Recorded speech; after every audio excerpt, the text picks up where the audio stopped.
శ్రీమతి మాధవి రెడ్డప్ప గారి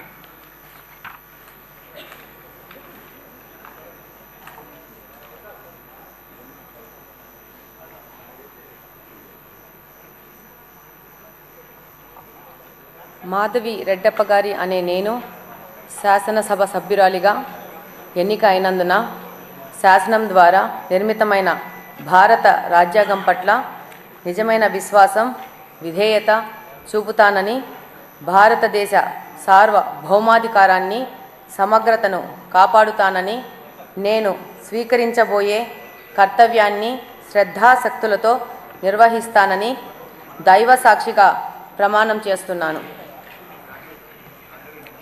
ఆంధ్రప్రదేశ్ శాసనసభ సభ్యురాలినైన మాధవి రెడ్డప్ప గారి అనే నేను సభ నియమాలకు కట్టుబడి ఉంటానని, వాటిని అనుసరిస్తానని, సభ మర్యాదలను పాటిస్తానని, సాంప్రదాయాలను గౌరవిస్తానని దైవ సాక్షిగా ప్రమాణం చేస్తున్నాను.